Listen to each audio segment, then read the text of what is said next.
Stage पे India गठबंधन के वरिष्ठ नेता खारगे जी, सोनिया जी, शरद पवार जी, भगवंत मान जी, चंपा सोरेन जी, अखिलेश यादव जी, तेजस्वी यादव जी, सीताराम येचुरी जी, फारूक अब्दुल्ला जी, डी राजा जी, भट्टाचार्य जी, महबूबा मुफ्ती जी, डेरेक ओब्रायन जी, कल्पना सोरेन जी, त्रिची सिल्वा जी, सुनीता केजरीवाल जी, देवराजा जी, तिरुटोल जी, खुरुम अनिस उमर जी, और स्टेज से मैं केजरीवाल जी और सोरेन जी का भी नाम लेना चाहता हूं, क्योंकि वो आज यहां है नहीं, मगर दिल में हम सब एक साथ खड़े हैं। भाइयों और बहनों, इंडिया गठबंधन के कार्यकर्ताओं, आप सबका यहां बहुत बहुत स्वागत, नमस्कार।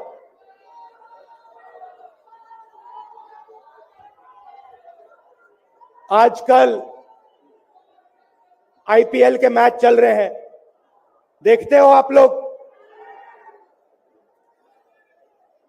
मैच फिक्सिंग शब्द सुना है आपने? सुना है? जब बेईमानी से एम्पायर पर दबाव डालकर प्लेयर को खरीदकर कैप्टन को डराकर मैच जीता जाता है। क्रिकेट में उसको मैच फिक्सिंग कहा जाता है। हमारे सामने लोकसभा का चुनाव है। अंपायर किसने चुने? नरेंद्र मोदी ने। हमारी टीम में से मैच शुरू होने से पहले 2 खिलाड़ियों को अरेस्ट करके अंदर कर दिया। तो भाइयों और बहनों,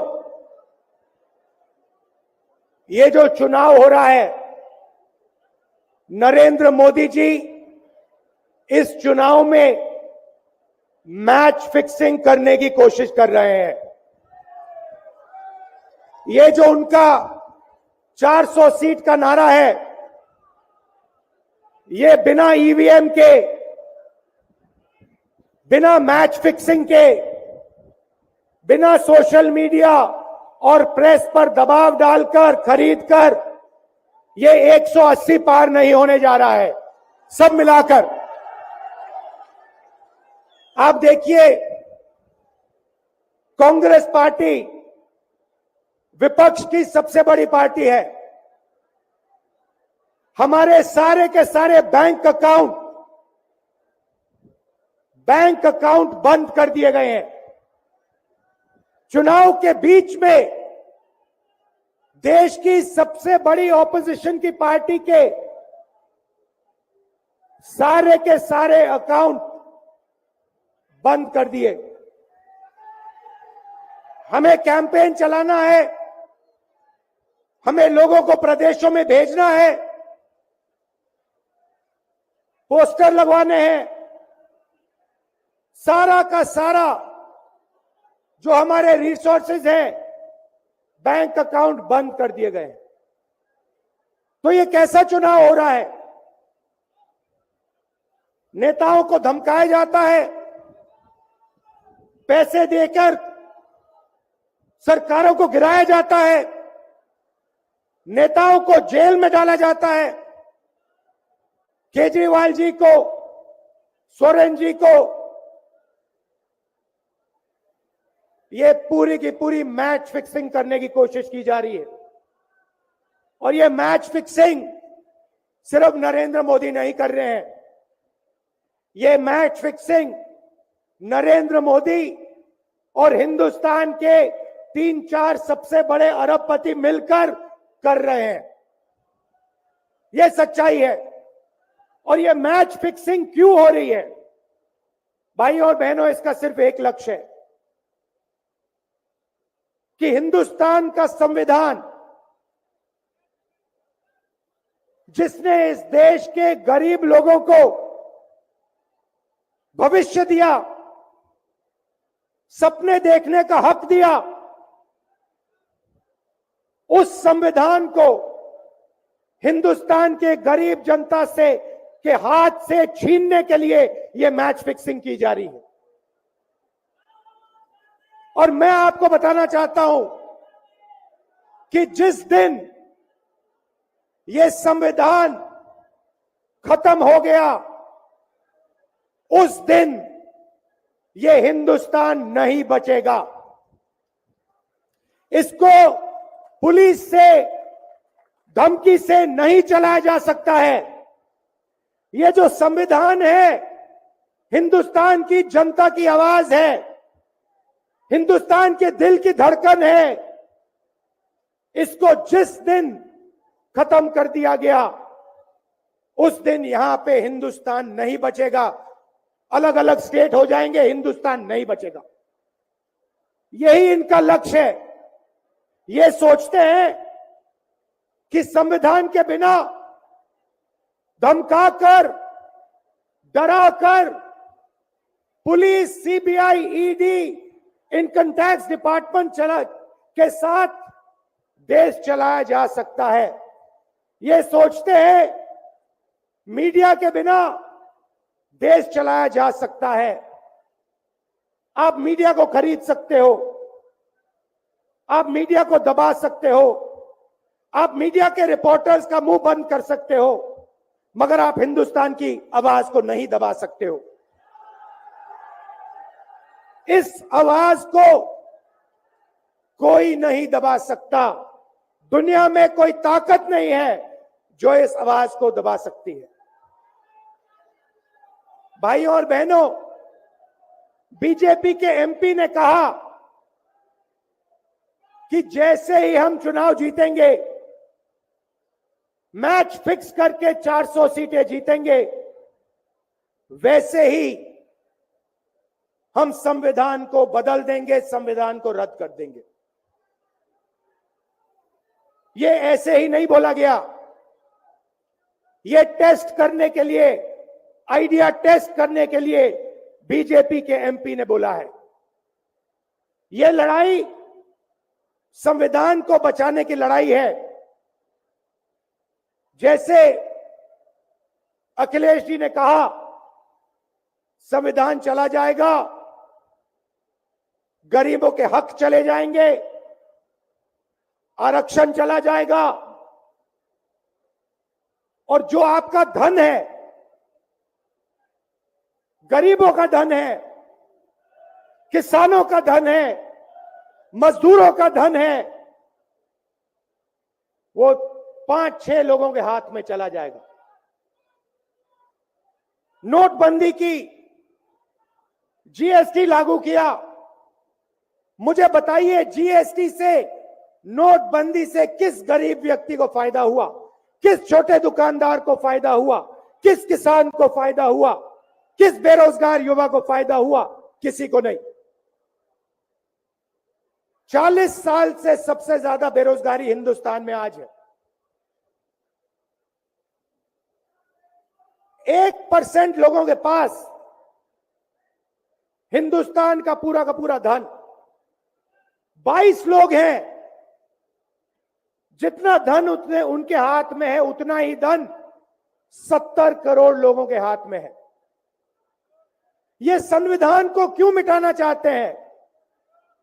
क्योंकि आपका धन जो है आपसे छीनना चाहते हैं। मैंने जाति जनगणना की बात की, किसानों के एमएसपी की बात की, युवाओं को रोजगार देने की बात की। यही देश के सामने सबसे बड़े मुद्दे हैं। मगर एक बात याद रखिए, अगर आप लोगों ने पूरे दम से वोट नहीं दिया तो इनकी मैच फिक्सिंग कामयाब हो जाएगी। यह आप भूलिए मत। और जिस दिन मैच फिक्सिंग कामयाब हो गई, उस दिन आपका संविधान, हमारा संविधान खत्म हो जाएगा। जिस दिन संविधान खत्म हो गया, उस दिन हिंदुस्तान के दिल पर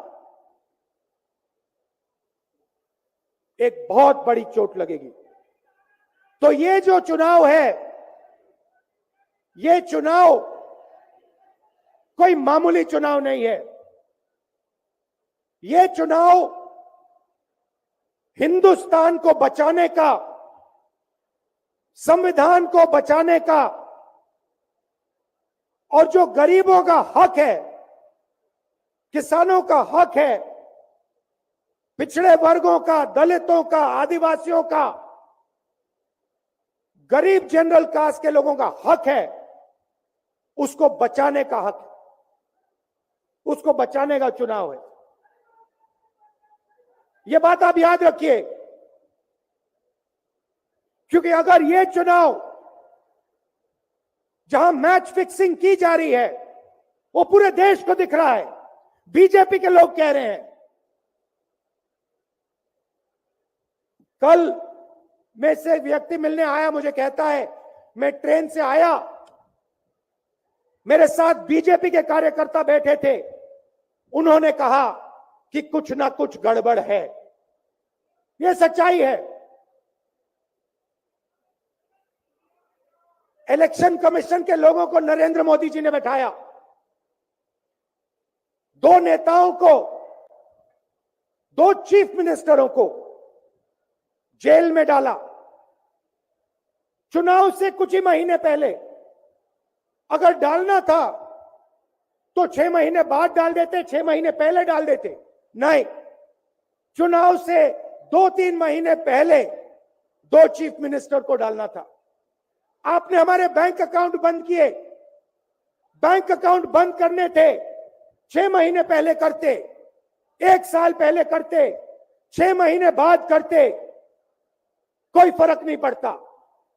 आप चाहते हो कि विपक्ष चुनाव ना लड़ पाए, और इसीलिए आपने कांग्रेस पार्टी के बैंक अकाउंट रद्द किए, आपने इलेक्शन कमीशन में अपने लोग बैठाए, आप जुडिशरी पे दबाव डाल रहे हो, क्योंकि आप चाहते हो कि मैच फिक्स हो, संविधान रद्द किया जाए और आप सत्ता में रहो। मगर भाई और बहनों, मैं सच बोलता हूं, और मेरी बात आप अच्छी तरह सुन लो। अगर हिंदुस्तान में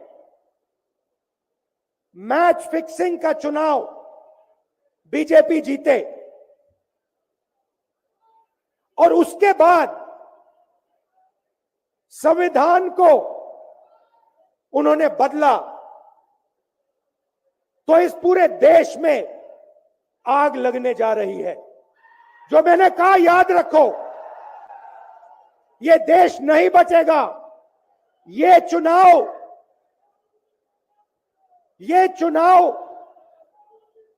वोट वाला चुनाव नहीं है। यह चुनाव हिंदुस्तान को बचाने वाला चुनाव है, संविधान की रक्षा वाला चुनाव है। धन्यवाद। जय हिंद।